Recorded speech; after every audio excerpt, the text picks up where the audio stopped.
एक दिन की बात है, एक जंगल में एक गधा घास चर रहा था।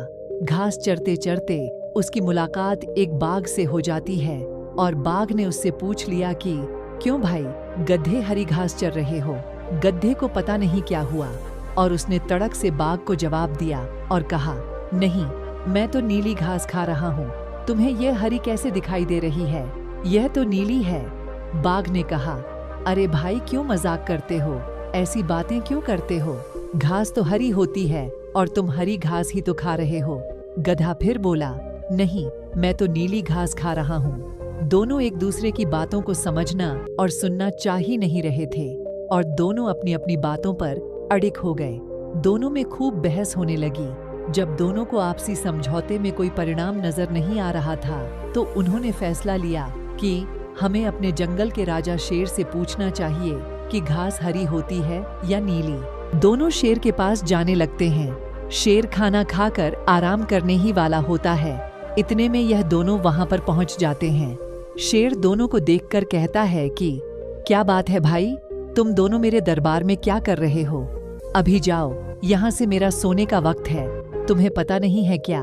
और शेर उन दोनों पर गुस्सा करने लगता है। तो फिर दोनों कहते हैं कि महाराज, सिर्फ 2 मिनट का वक्त दीजिए और हमारा निर्णय कर दीजिए। शेर कहता है कि किस चीज का निर्णय करना है तुम्हारा?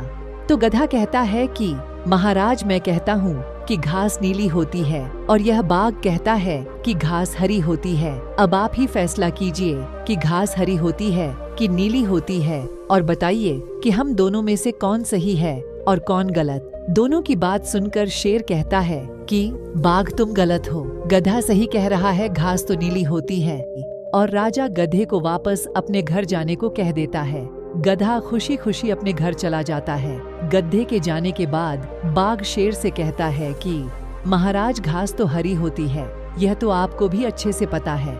तब शेर हंसते हुए कहता है, हाँ भाई, मुझे पता है घास हरी होती है। कोई भी कुछ भी कह देगा तो क्या उसका रंग बदल जाएगा? हरा कभी नीला नहीं होता और नीला कभी हरा नहीं होता।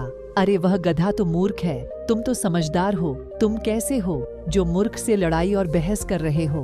अपना कीमती समय बर्बाद कर रहे हो और मेरा भी समय बर्बाद कर रहे हो और उस मूर्ख को तुम मेरे पास लेकर आए हो। इसलिए मैं तुम्हें सजा देता हूँ कि तुम 6 महीने तक कुछ भी नहीं बोलोगे, शांत रहोगे। शेर की बात सुनकर बाघ खामोश हो गया और उसे अपनी गलती का एहसास होने लगा और बाघ ने सोचा कि आज से मैं कभी भी किसी भी मूर्ख से बहस नहीं करूंगा और ना ही उनसे लड़ाई करूंगा। ऐसा करके मैं अपना कीमती समय बचा लूंगा। दोस्तों, इस कहानी से हमें यह सीख मिलती है कि मूर्खों के साथ में अपना कीमती समय बर्बाद ना करें। यह कीमती समय आपका दोबारा कभी नहीं आएगा। उनमें तो अक्ल नहीं है।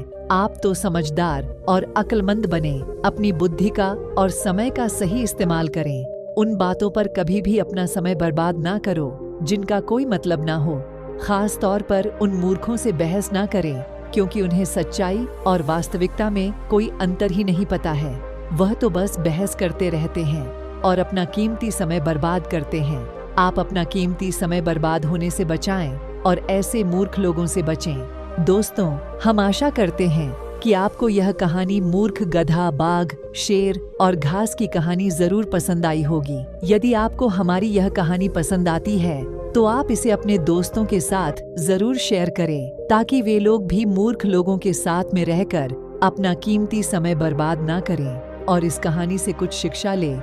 ऐसी ही नई नई प्रेरणादायक मोरल स्टोरी, नैतिक शिक्षा का ज्ञान बटोरने के लिए हमारे चैनल को सब्सक्राइब करना ना भूलें ताकि आपको हमारे नए नए इंस्पायर मोरल स्टोरी की नोटिफिकेशन आप लोगों को समय समय पर मिलती रहे और आप उसका भरपूर लाभ उठाएं।